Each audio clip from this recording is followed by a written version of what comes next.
Hi, my name is Dr. Boaz Ben David, and I'll be your guide to cognitive psychology. Welcome to the second part of the course. Today we're going to talk about attention.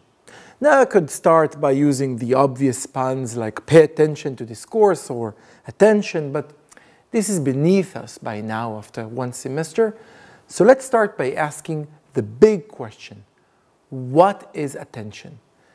Now stop for 5 seconds and try to really think, what is attention?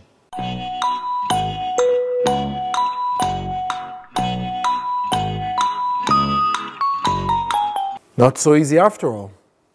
So let's go back in time to William James, the forefather and pioneer of psychology in North America. And I'm talking about real psychology, not Freud, Jung, and all of their psychobabble. Cognitive psychology was the first, and we deserve your respect. So in 1890, he coined the following term. Everyone knows what attention is. It is the taking possession by the mind in vivid form of one out of what seem several simultaneously possible objects or trains of thought. It implies withdrawal from some things in order to deal effectively with others, and is a condition which has a real opposite in the confused, dazed, scattered brain state. Simply put, you're asking me, the great William James, the first person to teach psychology in North America, what is attention? Everyone knows what attention is. It is this thing when you choose one thing of, the opposite of attention is when you are confused, which makes us a little bit even more confused. So let's move 100 years to the future, to William Pashler, who was a great scientist by his own rank, who coined the following term. Nobody knows what attention is. And there may even not be an it there to be known about, although of course there might be. So attention is the Loch Ness Monster. We're all standing around the lake, we all know it is there, but is it? It is intuitive for everyone to say attention. It became a very popular term.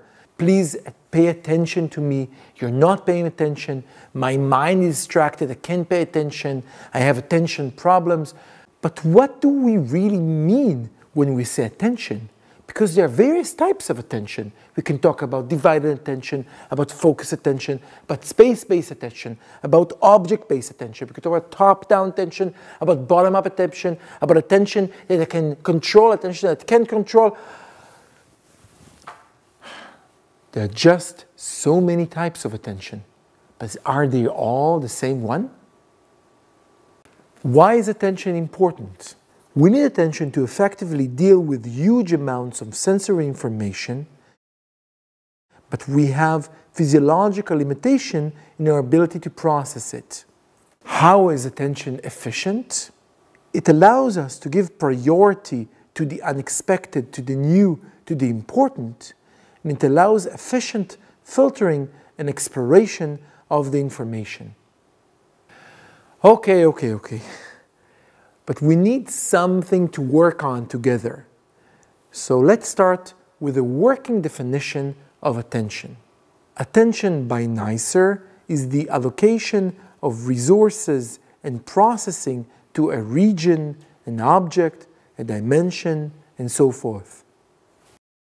Attention is resource demanding.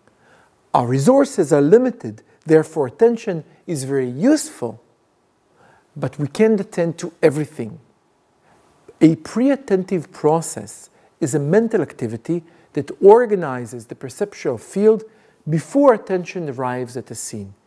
It is a resource-free process, or at least theoretically, an automatic resource-free process. So, attention is a process that demands resources and decides what information will be further processed. The study of attention is an investigation of a cognitive process that cannot be measured directly by measuring its impacts on behavior. Remember our first class? The basic idea of cognitive psychology is that you cannot explain human behavior just as a system of stimuli and responses, as a system of reinforcements. There is something else. There are hidden processes that happen in the middle, cognitive processes. We have a measurable external stimulus and a measurable and observable response, and in between we have a hidden mediating variable. In the first lecture, we'll talk about 4 networks of attention. Now, there are historical reasons why the great Posner wanted to call them networks and why he talked about 4, but we're not going to get into them. For now, let's agree that this is a working hypothesis that allows us to study attention. Sustained attention, allocating resources over time while maintaining a steady level of performance. Think about a goalkeeper. He has to be attentive all the time. He cannot lax his attention. Any moment a ball might arrive and he has to catch it. Orienting of attention. Disengaging attention from one spatial location to another. Orienting attention and focusing on one spatial location, disengaging from it, and reorienting on a different object or spatial location. Selective attention, focusing attention on a certain dimension or location while ignoring other distracting stimuli. Think about listening to a conversation in a noisy room. You have to focus your attention on the speech of the target person while ignoring all other noise or conversation around you. Executive function, overseeing all other attention systems, the ability to deal with a conflicting situation where there are 2 rivaling options and to allocate resources. Imagine yourself driving a rental car in a new city, in a new country, and you're now standing at the intersection. There are 2 traffic lights in front of you, both of them are red. You are in a hurry. Suddenly one of them switches to green. You reach for the gas, but then you figure this is not your traffic light, and then you keep your leg on the brake. What you've done here, inhibiting a response by reorienting your attention to focus on the right traffic light, is executive function.